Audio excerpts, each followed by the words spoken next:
What is the financial management strategy of the U.S. Department of the Navy? How is Navy working its planning, programming, budgeting, and execution PPB&E process? I'll explore these questions and so much more with my very special guest, Russell Rumbaugh, Assistant Secretary of the Navy for Financial Management and Comptroller. I want to know a little bit more about your responsibilities and duties as Assistant Secretary of the Navy for Financial Management and Comptroller. What does that entail? And more importantly, how does it support the overall mission of the Navy? It's a great question. For me, the most important part about the budget process and those things we do to make sure the budget works, our financial management systems, our audits, our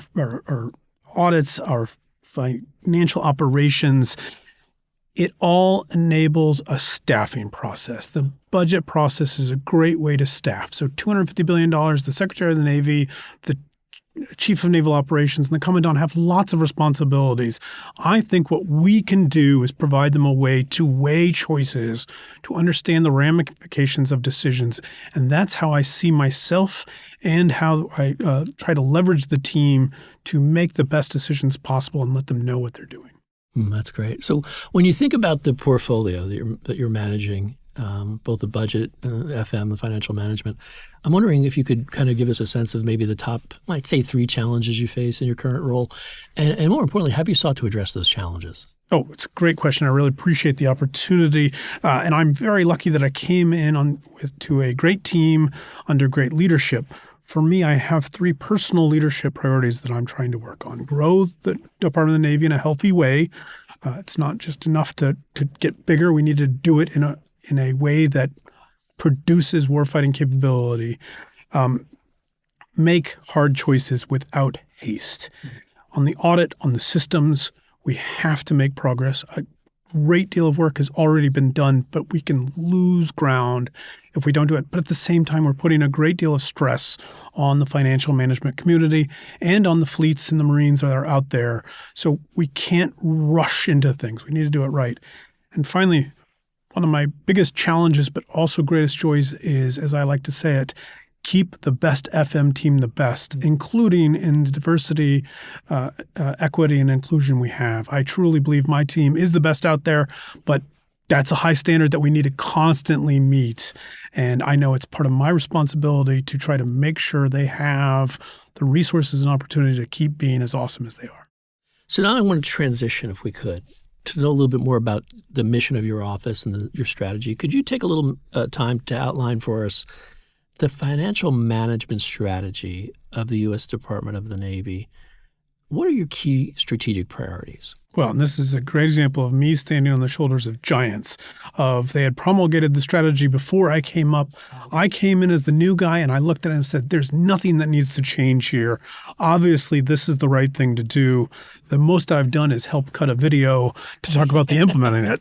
We have 5 major objectives. The first one is workforce. I've already talked about it, but without them, we can't do anything. The second one is business processes. Standardizing those business processes and strengthening those controls so we can get to auditability. Our third one is trust in the budget process. I talked about that staffing, but we need to continue to optimize stewardship and trust in the budget process. Our fourth one, consolidating financial management systems.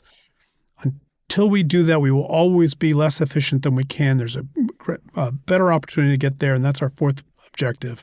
And fifth, data analytics. We do live in the 21st century.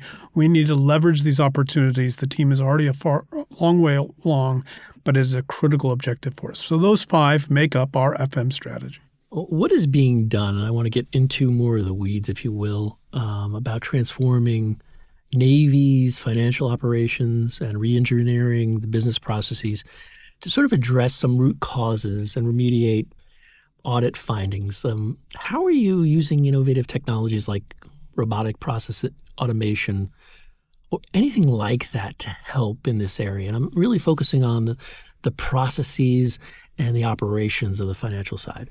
Oh, so many operations, but those bots you were talking about, those RPAs, we've already fielded 180 of them. Oh, okay. They're absolutely critical.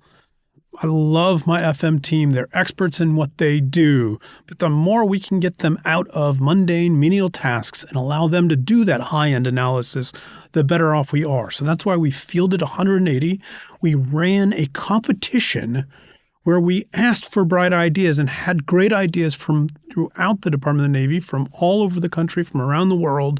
And we had the great luxury of, while championing our big winners, funding all of them. And that's where we're at, of just doing more and more and more. And I believe the Department of the Navy is leading the way and taking advantage of those bots and other processes to streamline and make all our operations more efficient. So how are you working to strengthen? I went from financial management operations, leveraging emerging technologies, and I'd like to know about the internal controls and what are you doing to strengthen internal controls across the naval and Navy enterprise? Always something to work on. They're only controls if you keep them. Although I'd like to take a chance to talk about a specific program, the Risk Management Initiative. This is one of the BA-8 software pilots the Department of the Navy is running. We have two of them. One of them is more focused on operational problems. It's going to consolidate our safety reporting, our incident reporting, our dive and jump incidents. What the software pilots allow you to do is it's essentially colorless money. It no longer has operations and maintenance versus procurement, which that's not how modern software works. But you can't do that on one of the major programs. That's $500 million, $1 billion. So these are it's an $11 million program. It's getting great results already. And I think that's going to give our appropriations overseers confidence that they can trust us with flexibility. If we can't demonstrate, again, we're all staff. If we can't demonstrate we can be trusted, we can't come back and ask for those flexibilities. RMI is a great program that's showing we can be trusted and using it to create internal controls, in this case, not just in the financial world, but throughout the Department of the Navy, and doing it in a way that leverages modern IT and systems.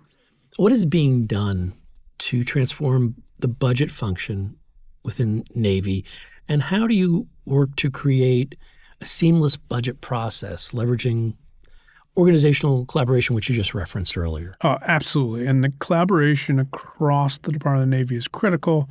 But as I said, I love my budget team and I love the budget process, because whereas lots of other people have responsibilities and have to advocate for those responsibilities, our job is not to advocate for any specific responsibility, but to build that staff. And that gives us an end-to-end look, an ability to help the senior leaders think about how do we optimize for the long-term goal, not just solve a tactical problem, but solve a tactical problem in a way that advances that broader and longer-term goal. And I'm fully confident my team is the one who can look across that, see that, take a practical, tactical choice, whether that be in a reprogramming action on the budget side, whether that be in a audit question of what the next step is, and make sure that ties into the broader priorities that the big bosses, the secretary, the CNO, and the commandant have. So could you tell us more about the implementation and use of the Commander's Enterprise Resource Management Council? How does it seek to leverage robust governance and accountability across your enterprise?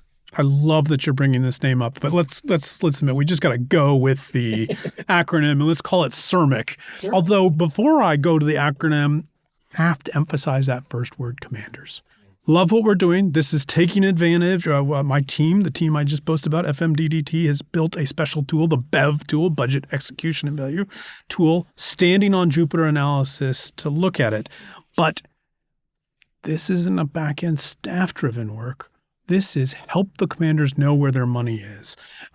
One of the big things, everybody makes fun of DOD for losing. We've got all this money, but then we don't get it spent and have to return it to the Treasury. Well, we've already trimmed down our canceled funds by 27%. We were over $2.8 billion a year. A few years ago that we were returning in Treasury, and that's now below $2.1 billion for FY22. The CERMIC process deserves a huge credit for that. And when we do that, when we free up $700 million for better uses, You can see why commanders get involved. They can see how they can make a difference, achieve their goals that in turn feed up to the secretary and the chief's goals. We've already this year validated $11 billion of open obligations. Just doing that makes it easier to watch. Then we know whether it's getting out the door, and if it's not getting out the door, grabbing it and putting it to where that commander wants it to go. You had mentioned earlier as one of your examples the risk management. My question is, we talk about federal agencies and taking on enterprise risk management and trying to inculcate it into a strategic planning process.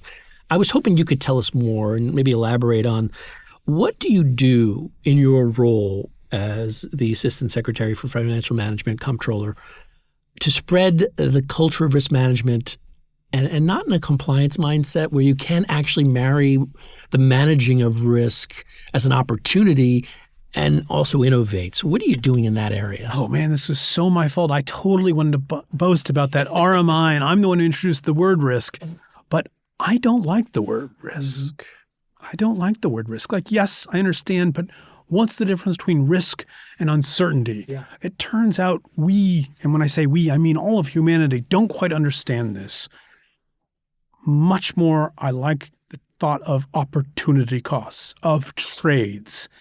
And that's why the budget process is so valuable, because I have something, dollars, that's fungible across everything, but at the same time highlights that we're making a choice. That last marginal dollar is always a scarce resource, and we want to put it where it's most effective.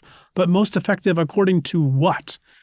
The budget process allows us to try to do our best to make an apples-to-apples comparison so those senior leaders, not me, I'm just the comptroller, but my bosses, the secretary, the undersecretary, the commandant, the CNO, are weighing the trades they're making, the opportunity costs they're making. And in that much more practical view, they're taking on risk. But these are senior leaders who have huge responsibilities to the nation and the American people. They're capable of taking on risk. We just need to help them understand what they're doing.